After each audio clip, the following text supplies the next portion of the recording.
life can communicate, and it doesn't matter in what form they are. Sometimes when I'm hiking, I'll stop under a tree and just ask a question and receive an answer. All of nature, the earth, everything has a consciousness.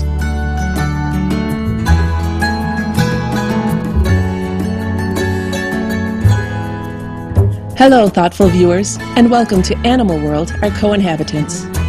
On today's program, we'll meet Dexter Del Monte, a highly talented professional telepathic animal communicator from Los Angeles, California, USA.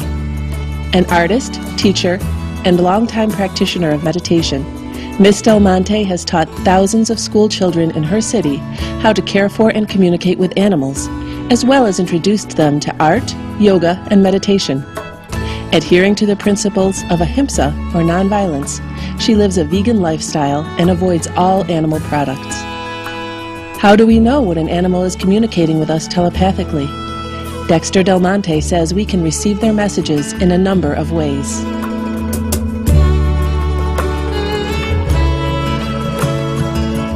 Some communicators are more visual, some hear more, some feel more. I was an artist for about 30 years, so I am a visual person. So I receive images visually, but I feel a lot. And usually I'll validate with my feeling. I'll ask an animal a question, and then, I'll hear the answer, but to validate it, I feel it. If it's a yes, I'll feel an exhilaration. And if it's a no, it's kind of like a heavy feeling. And that's my method. Ms. Del Monte says that by communicating heart-to-heart with animals, she can give them a voice, a chance to be heard and understood, and can even save their life.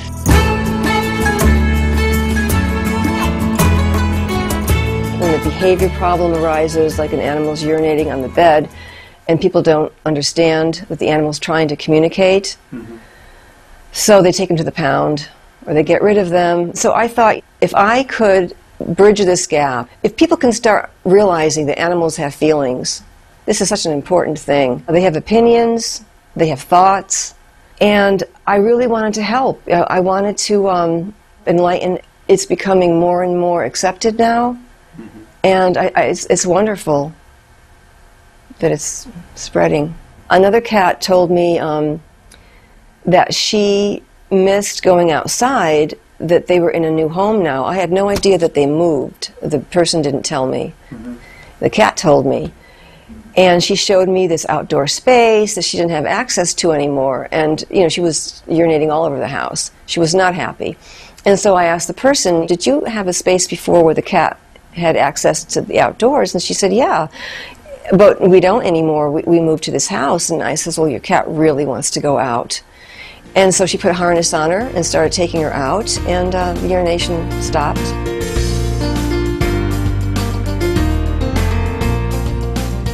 Our animal companions are highly sensitive and can be deeply affected by their caregiver's emotional state. Ms. Del Monte shares an example from her own life.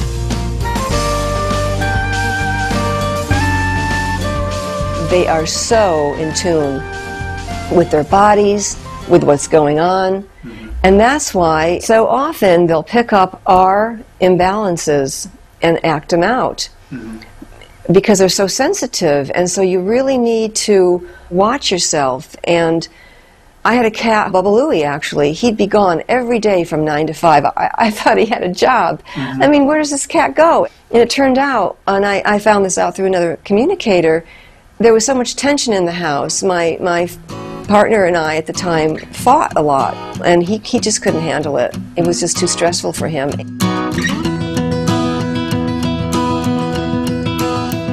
Even when animals are very young, they can converse inside with humans and will work tirelessly to deliver a vital message.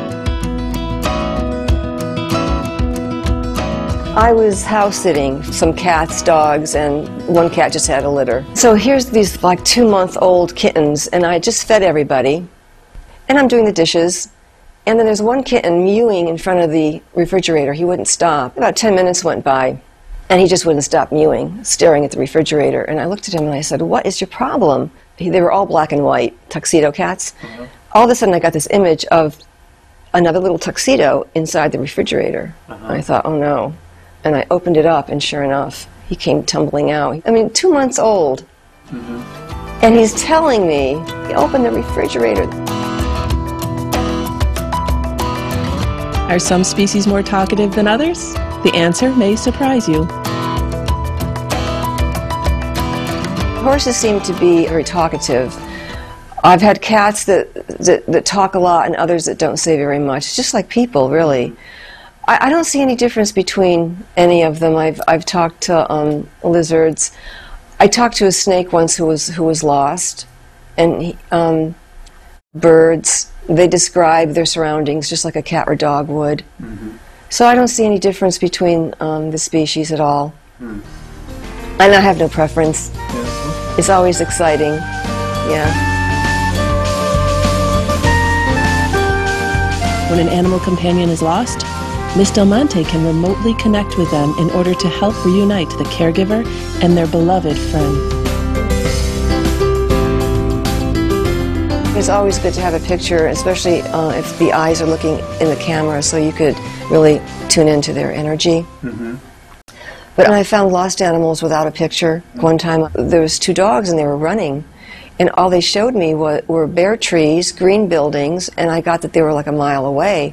So the person had a GPS, and she went a mile away. She remembered where there were some green buildings and bare trees, because most of the other trees were not bare at that time of the year. And well, she actually did find them. Sometimes a lost animal companion gives Dexter Del Monte information that is challenging for her to interpret, because humans and animals perceive their surroundings in different ways. I had a cat once show me a wall, like a barrier, like she couldn't get over it. But then she showed me a lot of green grass, so I assumed the cat was outside. Turns out she was in a basement. That's why she couldn't get over the wall. She was enclosed in a basement, but there was a window, and out the window she had a view of green grass. So that's why it's so hard, because we are looking from the animal's perspective. Like many other telepathic animal communicators, Ms. Del Monte believes that our animal companions are here to teach us a number of invaluable lessons about life. And they love us, unconditionally, and they are patient, they're forgiving, they don't hold grudges, they don't judge us. They are little bodhisattvas. When you have animals, they allow you to love them in a way that you could never really love a human, because the love is unconditional. And then when they die, you feel the loss at such a deep, deep, deep level. The blessings from that is that you do awaken and you become more compassionate from even being around them. Your heart opens. That's what animals do. They open our hearts. Dexter Del Monte says that most people cannot begin to comprehend the depth of their animal friends' love for them. Though most of us are not aware of it, animals are more than willing to make tremendous sacrifices on our behalf.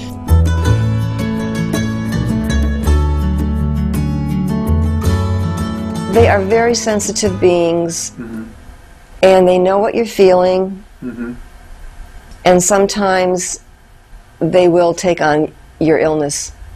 They will take on your emotional imbalances. The person had arthritis, and the dog had the hip dysplasia, but I saw her health decline as his got better.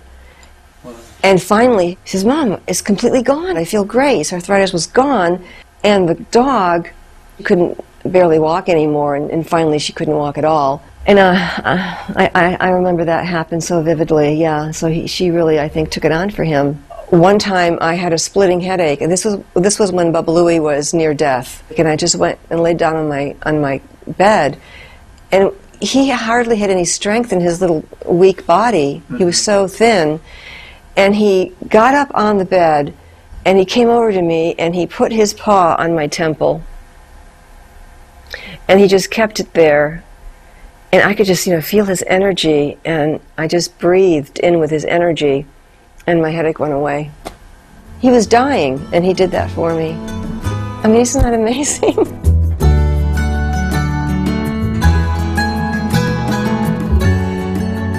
Our animal companions can also help us in other subtle ways, even with our spiritual growth.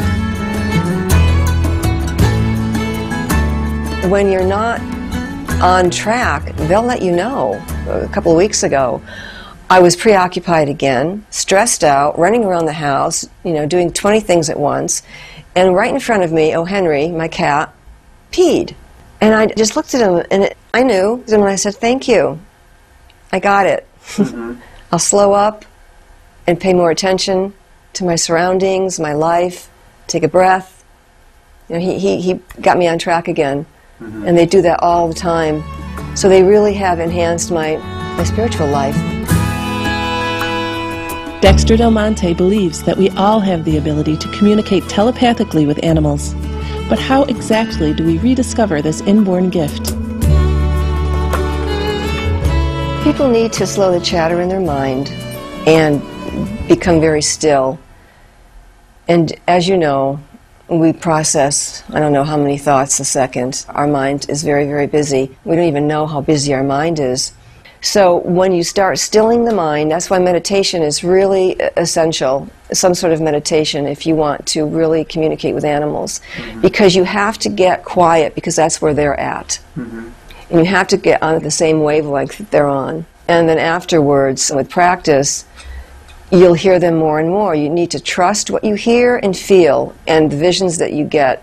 Just trust everything that you get, because you're probably, if you have animals, you're already communicating with them. You just need to know that. The animals have a message for humanity, which Miss Del Monte now shares. I feel the message is, wake up. It's like, wake up. Life is short, and you got all this stuff in your mind. It's driving you crazy. Wake up.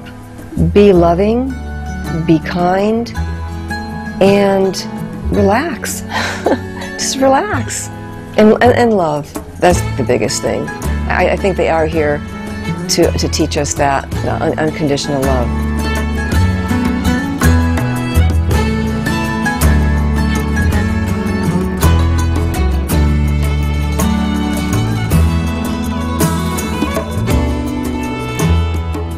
Many thanks, Dexter Del Monte, for helping us to better understand and appreciate the intelligence of animals as well as their nobility and devoted nature. May you enjoy continued success in your work that is helping us move toward an age of everlasting peaceful harmony with all animals. For more details on Dexter Del Monte, please visit www.whispersandtales.com. Thank you, benevolent viewers, for your company today on Animal World, our co-inhabitants. Coming up next is enlightening entertainment after noteworthy news. May all lives be blessed with abundant health and inner tranquility.